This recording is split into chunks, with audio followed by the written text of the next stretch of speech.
دعوے کو تو داغدار کر دیا گیا نا، کسی نے رفع، لیکن اس آیت کے تحت وہاں یہی ہے کہ فلما احس عیسیٰ منهم الکفر قال من انصاری الی اللہ،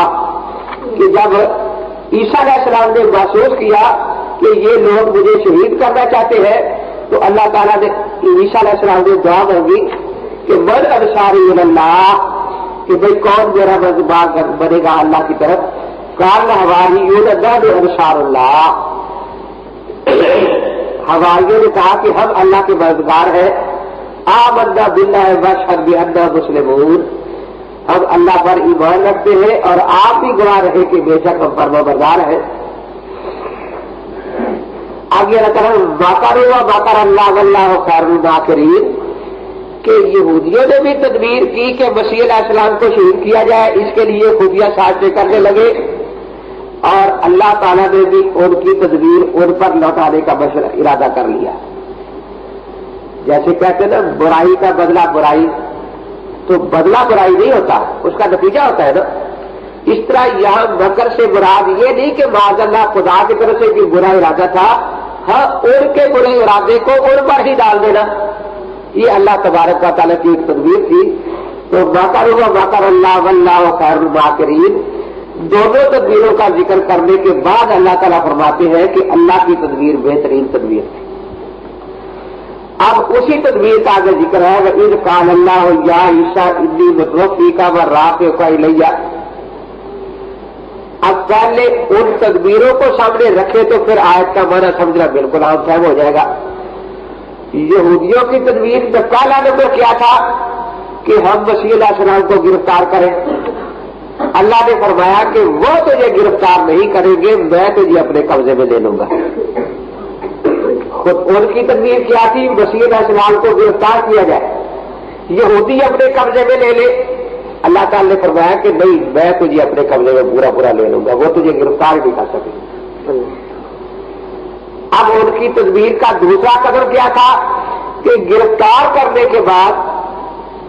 مسیح علیہ السلام پر سولی پر چڑھا دیا جائے، تو فرمایا کہ نہیں، رات کا الیہ میں اپنے پاس اٹھا لوں گا۔ ان کی دوسری تدبیر تھی سولی پر چڑھانا، اللہ نے فرمایا کہ ان کی تدبیر وہ کامیاب نہیں ہوگی، میں تجھے اپنے پاس اٹھا لوں گا۔ سولی پر شہید کرنے کے بعد تیسری تدبیر کیا تھی کہ ان کی لاش کو ذلیل کیا جائے، فرمایا وَمُطَهِّرُكَ مِنَ الَّذِينَ كَفَرُوا، ان بے ایمانوں کے ہاتھ تک تم تک نہیں پہنچ سکے گے، مجھے میں ان سے پاک رکھوں گا۔ اب یہ ساری قباستیں یہودی کس لیے کرنے پر آمادہ تھے؟ اس لیے کہ عیسیٰ علیہ السلام کا نام لینے دنیا میں ختم ہو جائے، کوئی ان کا نام لینے والا باقی رہ ہی نہ۔ اور میں نہیں، ان کی یہ تدبیر وَجَاعِلُ الَّذِينَ اتَّبَعُوكَ فَوْقَ الَّذِينَ كَفَرُوا، کہ اللہ تبارک و تعالیٰ فرماتے ہیں کہ تیرے تابع دار ہمیشہ ان کے اوپر رہیں گے اور ان پر غالب رہیں گے، میں ان کو غالب رکھوں گا، اور ان کے تابع دار یعنی عیسائی اگر مسلمان جو ان کو سچا نبی مانتے ہیں حضرت مسیح علیہ السلام کو، تو یہ ان کی تدبیر تھی۔ یا تو متوفی کا کے معنی میں مفسرین کی چونکہ عادت ہوتی ہے نا کہ ایک لفظ کے جتنے معنی بھی بن سکتے ہو ان کا ذکر کر دینا، تو انہوں نے یہ فرمایا کہ یہاں ایک تو معنی یہی ہے جو عام سب مسئلہ دیا کہ اپنے قبضے میں لینا، اور اگر موت کا معنی بھی کیا جائے تو انہوں نے یہی کہا ہے کہ متوفی کا سیگا مستقبل کا ہے نا، کہ آئندہ زمانے میں تجھے موت دوں گا، یہ نہیں مار سکیں گے۔ اب ان سے کس طرح بچایا جائے گا؟ تو تجھے میں اپنے پاس اٹھا لوں گا۔ تو بعد میں بچے نے اس کا یہ معنی کیا، اور پھر جب واپس تم دنیا میں آؤ گے تو یہی دنیا ہے، یہاں آ کر آپ کی موت ہوگی۔ تو مرزا قادیانی کبھی کچھ کہتا ہے کبھی کچھ، لیکن یہ جو میں نے اب آیت پڑھی ہے فلما توفیٰ کا بھی، یہاں کسی ایک مفسر نے بھی، کسی ایک نے بھی نہ دین کا ترجمہ اس کا کیا ہے، نہ یہاں موت کا ترجمہ کیا ہے، سب نے رفع کا نہیں کیا ہے کہ جب تو نے مجھے اٹھا لیا، یا کسی مفسر نے کسی دوسرے اکمال یا بات کا ذکر کیا ہی نہیں۔ تو اس لیے اس پر تو سب کا اتفاق اور اجماع ہے کہ یہاں اللہ تبارک و تعالیٰ نے اپنی طرف اٹھا لیا وَكُنْتَ أَنْتَ الرَّقِيبُ عَلَيْهِمْ۔ اب اس آیت میں مرزے کی وہ ساری داستان جھوٹی کر دی کہ مرزا صاحب کشمیر میں آ گئے تھے، یونس علیہ السلام تھوڑا سا انتظار کیے بغیر تشریف لے گئے تو اللہ تعالی نے ان کی پکڑ کر لی، لیکن عیسیٰ علیہ السلام بنی اسرائیل کے نبی تھے، بقول مرزا قادیانی تقریباً 87 سال اپنی قوم کو چھوڑ کر کشمیر میں بیٹھے رہے، اپنی ڈیوٹی چھوڑ دی۔ آخر کیا وجہ ہے کہ یونس علیہ السلام کو تو ایک دن کی موت بھی نہیں دی گئی اور عیسیٰ علیہ السلام 87 سال اپنی ڈیوٹی چھوڑ کر کے ہی بیٹھے رہے جا کر اور ان پر کوئی گرفت نہ آئے؟ تو یہ تو نبی کی نبوت اور ان کے منصب کے خلاف بات ہے۔ پھر یہ توفیت علی کا معنی کیا کرتے ہیں؟ وہ ان کو آپ دیتے کریں، وہ کہتا ہے توفیت علی کے معنی موت دینا ہے اور مانتا ہے کہ موت ان کی کشمیر میں آئی۔ قرآن کی آیت کا سیاق و سباق بتا رہا ہے کہ موت وہاں آئی جہاں تسلیف کے قائل تھے، جہاں بنی اسرائیل تھے اور تسلیف کا عقیدہ رکھنے والے ملک کے سامنے تھے۔ یعنی اگر موت آئی اس کا معنی ہے موت نہیں کرے گی بلکہ توفی وہاں ہوئی جہاں تسلیف کے قائل لوگ تھے، اور وہاں مرزا بھی موت نہیں مانتا عیسیٰ علیہ السلام کی، تو وہاں سے کہتا وہ ہجرت کر کے کشمیر میں چلے گئے تھے۔ یہی وجہ ہے کہ یہاں موت یا نیند کا معنی لگ سکتا ہی نہیں، یہاں ایک معنی سب نے کیا ہے ورفعت علی کہ تو نے مجھے اپنی طرف اٹھا لیا، تو اس لیے اس میں اس کا کوئی ذکر نہیں ہے ان کی وفات کا، اور بالفرض تو اس کا معنی کرے بھی تو قیامت سے پہلے ہم بھی مسیح علیہ السلام کی موت کے قائل ہیں نا، تو اس سے یہی ثابت ہوگا کہ قیامت سے پہلے آپ پر موت آئے گی، تو قیامت سے پہلے تو ہم بھی موت کے قائل ہیں۔ تو فرما رہے ہیں وہ حدیث قل تو کما قال عبد الصالح جی لما توفیت جی اس میں توفی بالموت ہے، اس میں بھی توفی بالموت ہے۔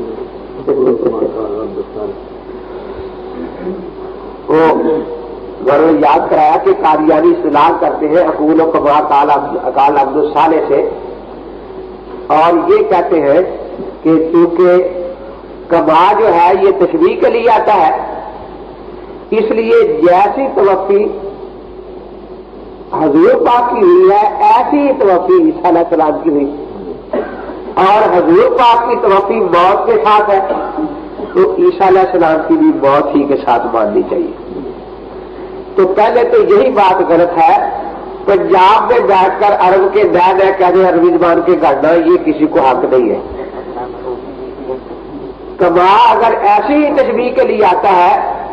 تو قرآن میں آتا ہے کہ تمہیں اللہ تعالیٰ پھر پیدا کریں گے جس طرح پہلے پیدا کیا، کما تعودون، کما جو ہے نا وہاں بھی، تو پہلے تو ہم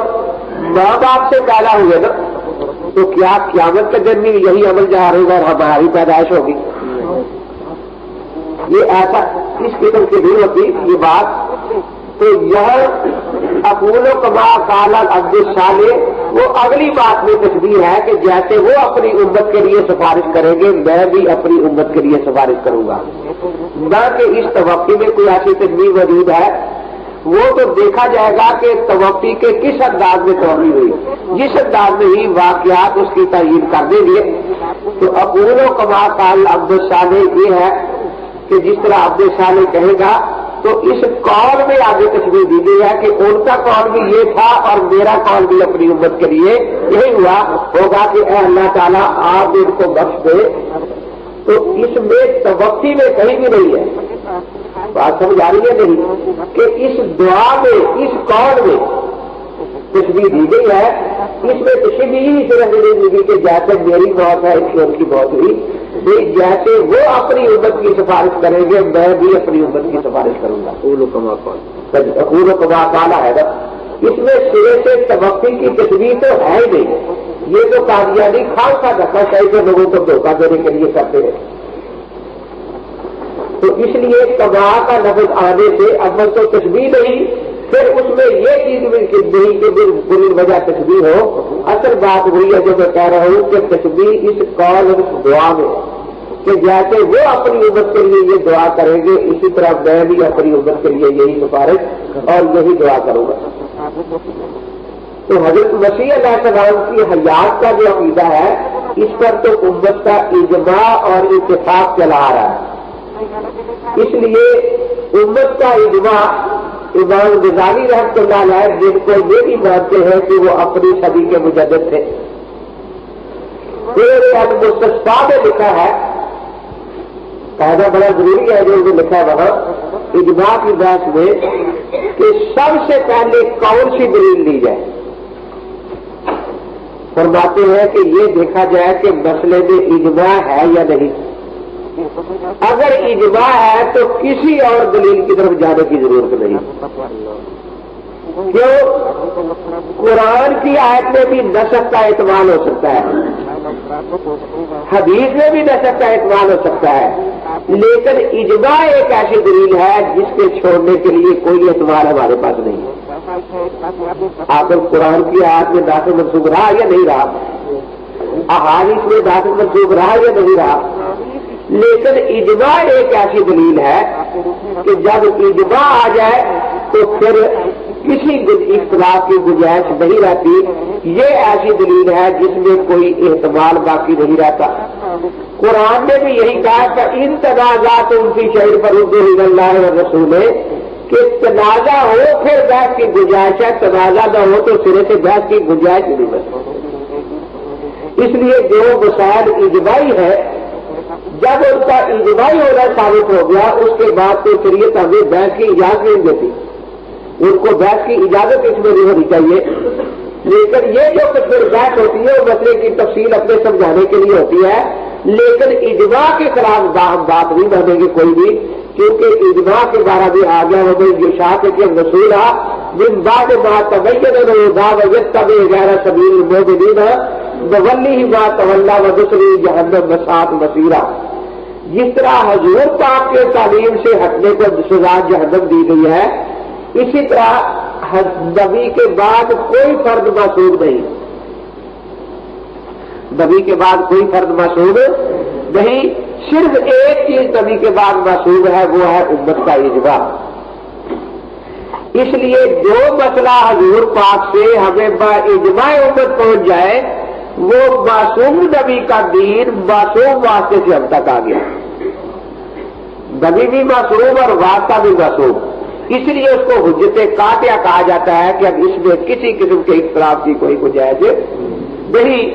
اور جہاں اجماع نہ ہو وہ نبی معصوم کا مسئلہ ہمیں عادل کے واسطہ سے مرشد کے واسطے سے ہم تک پہنچ گیا۔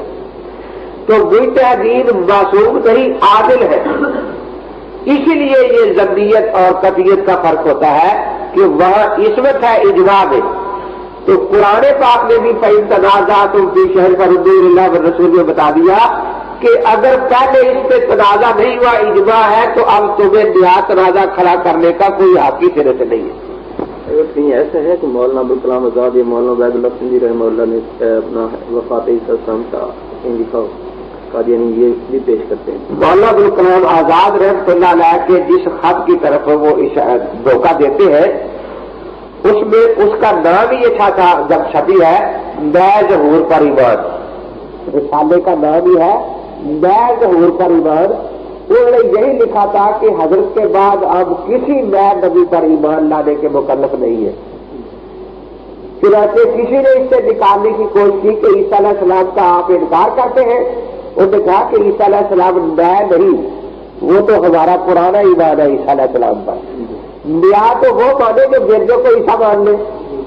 جن کا عیسیٰ نیا ہوگا ان کا ایمان نیا ہوگا نا،